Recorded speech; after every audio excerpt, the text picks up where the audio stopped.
Everything he says is based in truth. He genuinely is a needle mover. He genuinely is a huge attraction, and he stays within that character. And he's not getting my acknowledgement, except he tells the truth. But I'm going to tell the truth too. I'm going to be the one to take him down.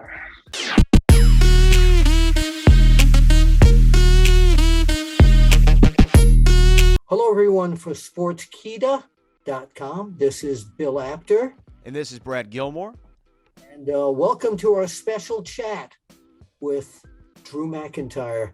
Been a long time since we've talked to each other, and your career has grown so much. You've gotten so far since we've seen each other. The main question that I had right now is the buzz around the fans was that Roman Reigns and Drew McIntyre was going to happen at WWE WrestleMania Backlash. Now, instead, we've got you teaming with RK Bro against Roman Reigns and the Usos. What's going on? Chaos is what's going on. They had the tag team unification match that was going to happen. I was nowhere near Roman Reigns or the Bloodline. I've been doing my own thing for about 10 months. Everybody assumed maybe somewhere down the line, Roman Reigns and I would cross paths. And when all was lost, RK Bro were down. The Bloodline were teaming up on them. They needed someone to step up. I saw my moment to finally step back into the top flight picture, step up to Roman Reigns and toss his one side of the ring to the other, which not many people have done except maybe a Brock Lesnar, and insert myself into that picture. And it's pretty cool for myself to not only be around Roman again, around the Bloodline, considering the awesome stuff they've been doing over the past few years, but teaming alongside Randy Orton, who I had such a blood feud with in 2020, and Riddle.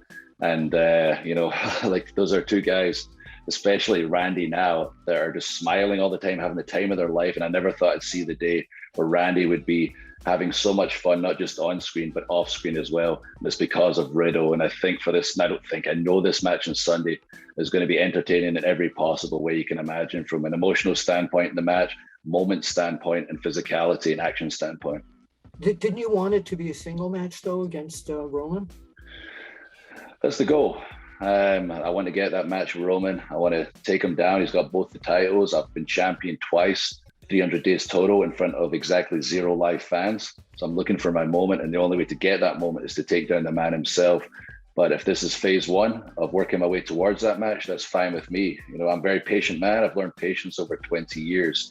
And if it takes, getting a good showing in this match, perhaps getting a big pin over the tribal chief, that's good with me. And I'm looking to get that match down the line. Right now, as far as I'm concerned, as far as the fans are concerned, he's Thanos from the Marvel movies. He's pretty much indestructible, and he's not easy to get to.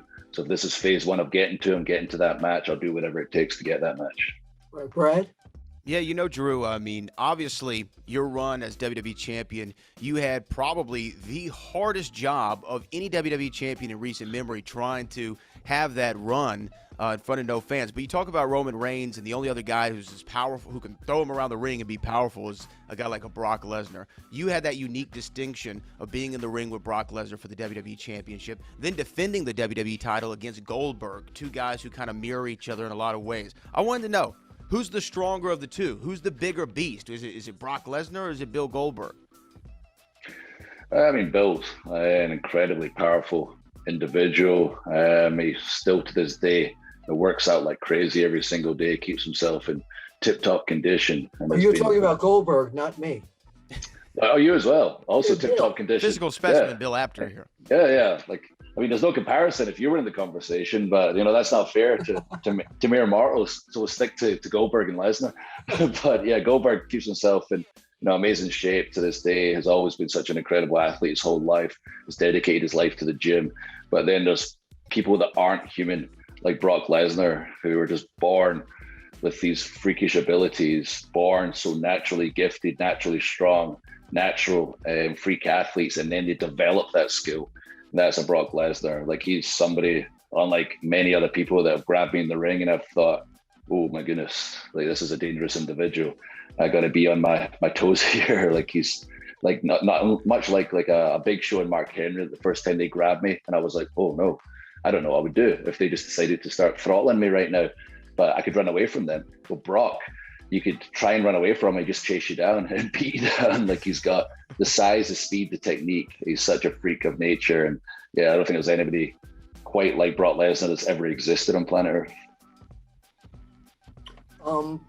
There are a lot of people who felt that you being part of this 6-man tag team match kind of took the spotlight away from Shinsuke Nakamura, who seemed to be in top contention for Roman Reigns' title. What's your reaction to that? Well, I don't write the show, for one, but two, well, some RK Bro needed someone to step up, and Shinsuke might have been in the shower. He might have been fastening his boots. Maybe he was on the phone to his wife, not paying attention. So Drew McIntyre stepped up and saved RK Bro. I don't know what to tell you. All right, Brad. Yeah. I mean, obviously Shinsuke would be a great one, but you are too. So when you have this WrestleMania match back in Dallas, you know, I was there. It was an electric place to be, especially the first gathering of that size of wrestling fans, especially at WrestleMania in 2 years. You went out there with Baron Corbin, and I honestly think, Drew, y'all showed up and showed out. You know, I mean, people say what they will, you know, going in. You know, fans may not love Baron Corbin all the time, but I think y'all went out there and had a hell of a match. What was kind of your overall goal and intention, you and Baron? What did y'all want to do at WrestleMania, and do you feel like you accomplished that goal? Yeah, I wanted to make people feel something, get emotionally invested in the characters in the match, but also I say, wow, that was a heck of a match, bell to bell also. And I've heard some of the feedback, like mostly online. Like, you can't just take the internet as the be all and end all. It is our loudest, most passionate part of the fan base, and they weren't too sure the match was going to be up to standard. But at the same time, I mean, in the live arenas, and I'm listening to the crowd, I could hear the fans cheering Drew McIntyre loud. I could hear them booing Corbin loudly. So it was working from that perspective. But I wanted to show everybody, and Corbin wanted to show everybody, hey, you put us together, we know what we're doing in that ring. We're going to give you a hell of a match, tell a hell of a story, and create some incredible moments. And throughout that match, the crowd were loud as hell. Unbelievable, actually. I couldn't believe how loud they were inside that stadium. And using his end of days finish, it's never been kicked out of, as a moment where people went into the match just assuming, well, Drew's going to win this one, obviously, but let's see what happens. We got them for a second with that end of days moment. They went, oh, Corbin's got it, boom, and that's when we had them. We hooked them, and that's what we're looking to do. People were lost in the match after that end of days kick out, and then after the match, being able to create a moment where I finally paid off the sword. I've been running around swinging at people. Chances are I'm never going to shank anybody. Maybe I will. I don't know. But I got a chance to kind of pay off the sword by cutting what was supposed to be the top rope. It ended up being the top rope, the second rope, and almost the third rope. It bent around the bottom rope and almost sliced that third rope as well. Like, swords are designed to go with what you hit them with. That was a real sword. It wasn't like a planned stunt, or they didn't rig the ring or whatever. I just wanted a significant moment afterwards where I paid off the sword finally, and we had that match. Crowd were into it. The crowd were phenomenal, actually. Cut the sword, and afterwards I jumped out into the crowd. They were so good, and had a moment with the fans. The first shot is with like my wife over my shoulder, Sheamus's fiance beside her, and Jinder's girl beside her. So there's a cool shot with me in front of the three of them with the sword.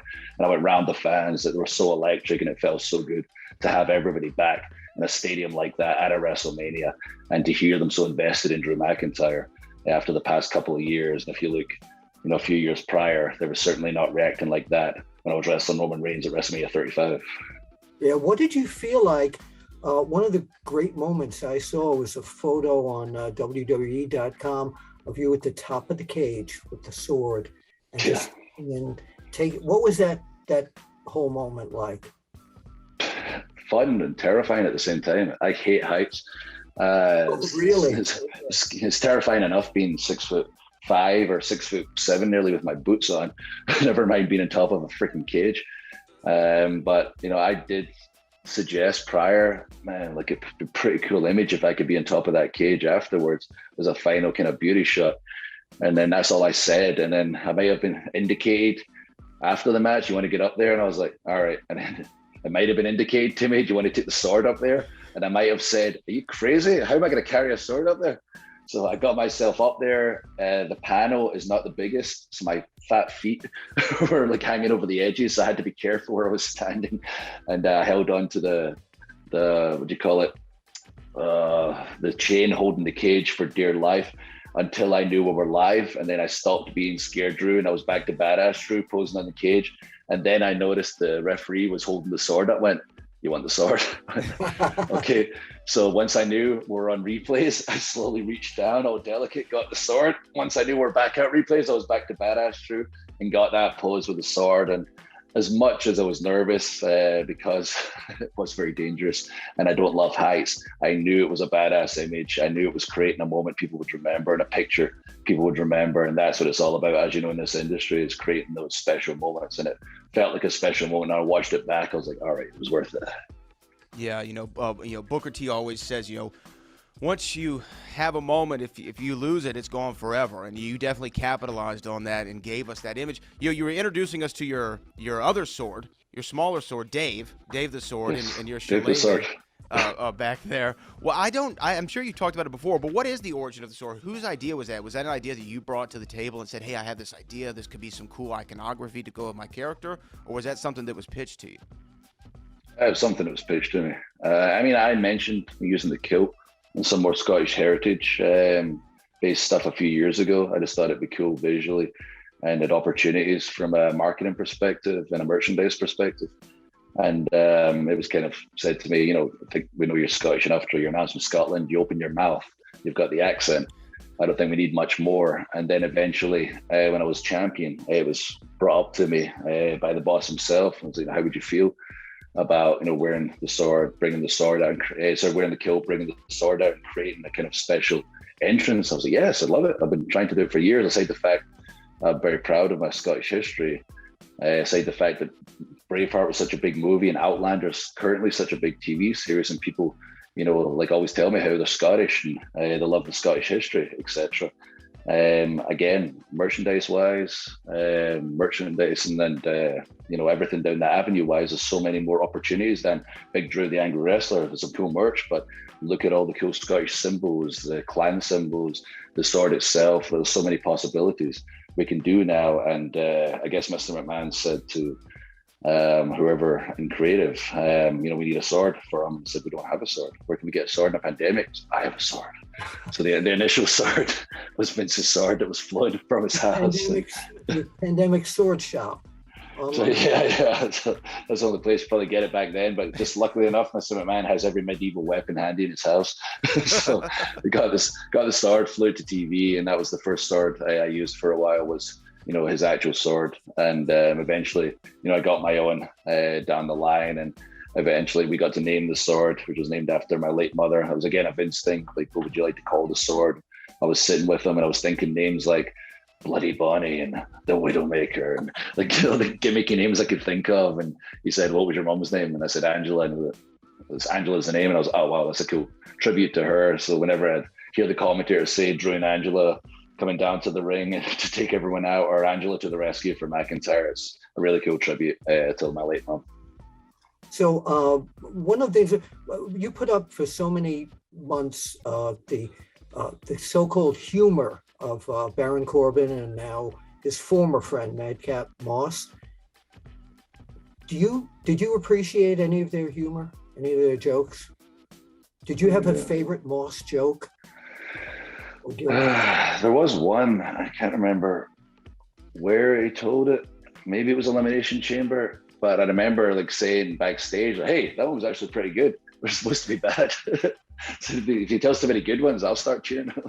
But I can't remember off the top of my head, but there was one that was actually pretty funny. And I remember saying to him afterwards, I was like, don't forget, don't tell too good at jokes till you turn babyface, or people start cheering for you.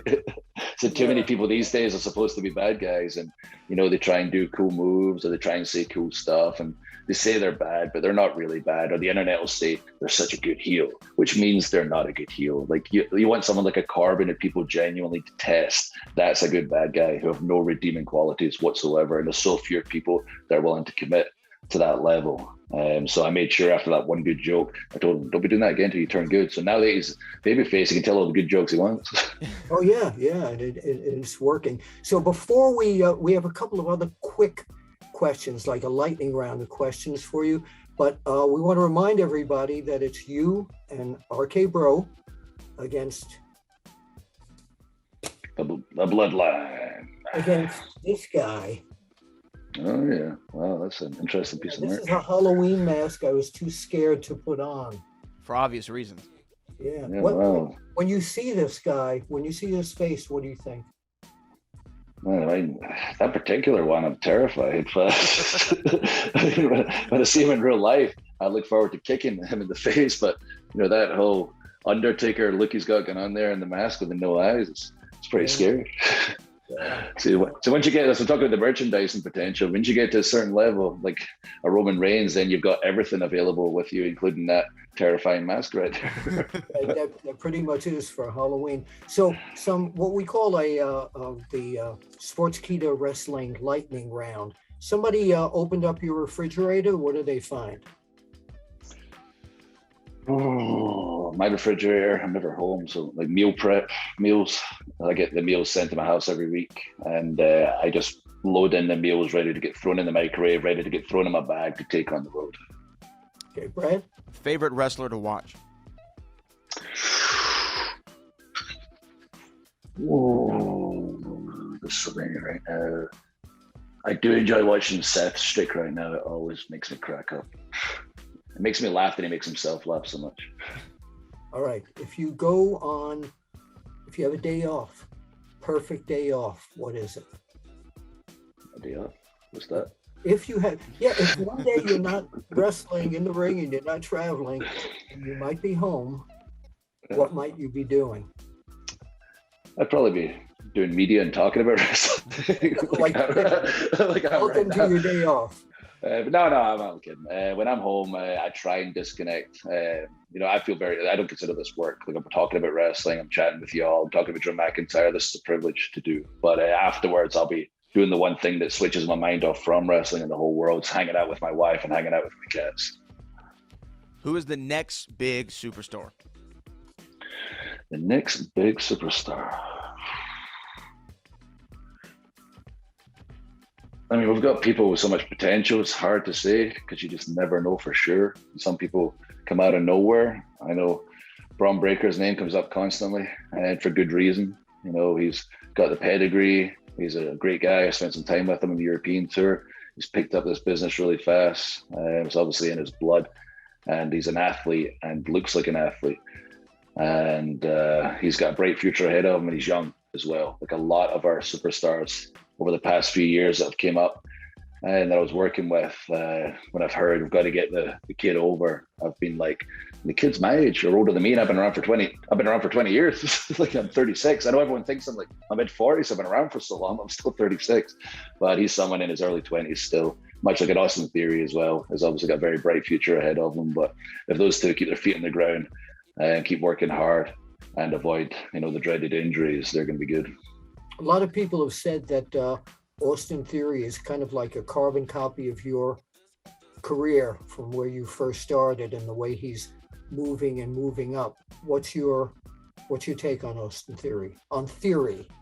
Yeah. I think this has been approached like a lot better than mine. I was Vince's chosen one, but only interacted with him maybe 2 or 3 times on television.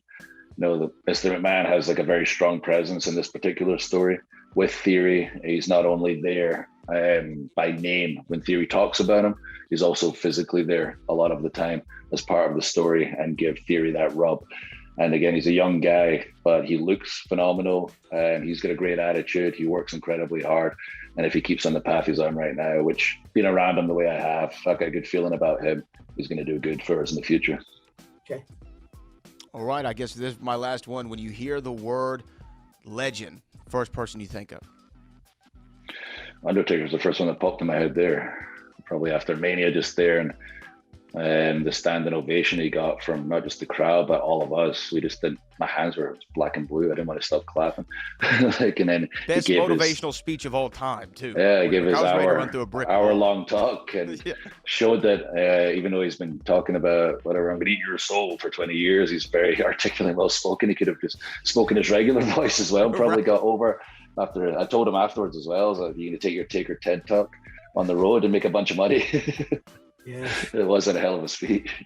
An hour long, and we were exhausted as well after SmackDown. and the other Hall of Fame speeches, and he went an hour and everybody was still captivated. There were some people who were a little critical of this, that their children, they're like 10 and 11-year-olds, know him as the Undertaker, and then they saw him like this, out of character. What are your feelings about the fans that are still, and there's a lot of them, the younger fans that are just vested in the character and don't know the real life personalities of someone like the Undertaker? I think it'd be awesome and good for the industry if some of our superstars could stick more to their characters and not play one character on TV and be a different character on social media and really make people buy into what they're portraying on TV. I think it would help from a believability and emotional standpoint.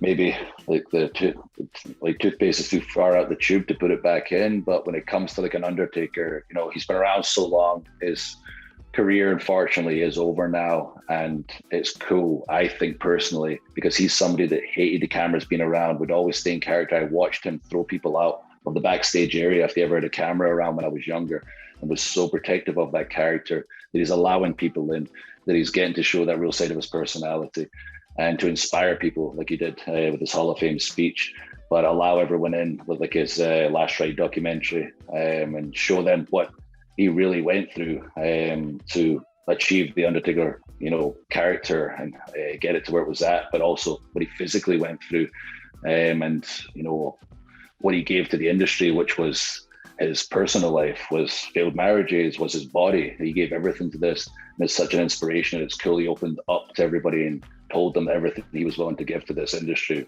we love so much. So when it comes to him, I'm kind of glad that he's letting everybody know, you know, the real Undertaker, the real Mark Calloway. But for the current superstars, I wish we could stick more to the character stuff. Okay.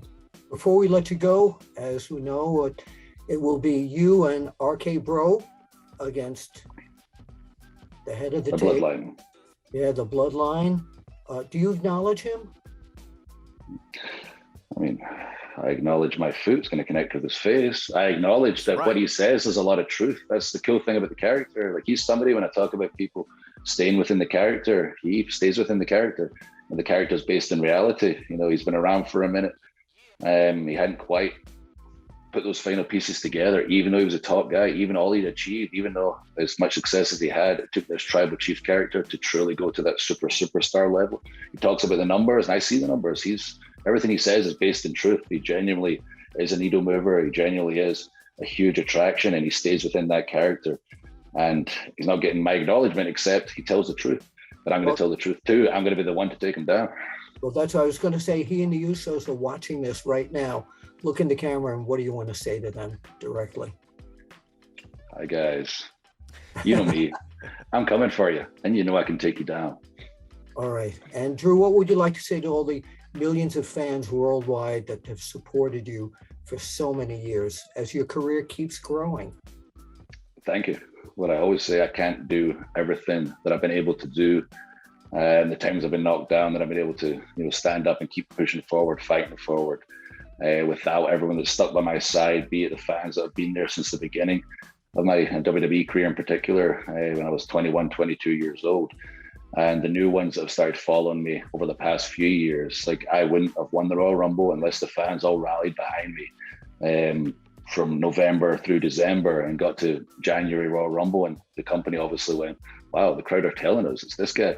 If the fans didn't rally behind Drew McIntyre, it wouldn't have been this guy that eliminated Brock, this guy that eliminated Roman in the end to win the Royal Rumble, and this guy inevitably who beat Brock Lesnar for the title at WrestleMania without the fans kind of pointing and saying, that's the guy, he's our guy, and making their voices heard. And I can't do it without them, and I can't keep doing what I'm doing right now without them. And I'll keep pushing forward, I'll keep fighting. And, you know, we love this industry. We give our life to it, we sacrifice for it, and we do it happily, and we do it for the fans. Yeah. All right. On behalf of Brad and I and everyone at Sportskeeda, we want to thank you so much for your quality time today, and good luck when WrestleMania Backlash, you and RK Bro take on the Bloodline, the head of the table, Roman Reigns, and the Usos. Oh, thank you. You're very welcome. This is Bill Apter, and as we always wrap up, or I do, we'll see you at the matches. We'll see you at Backlash. See you at Backlash.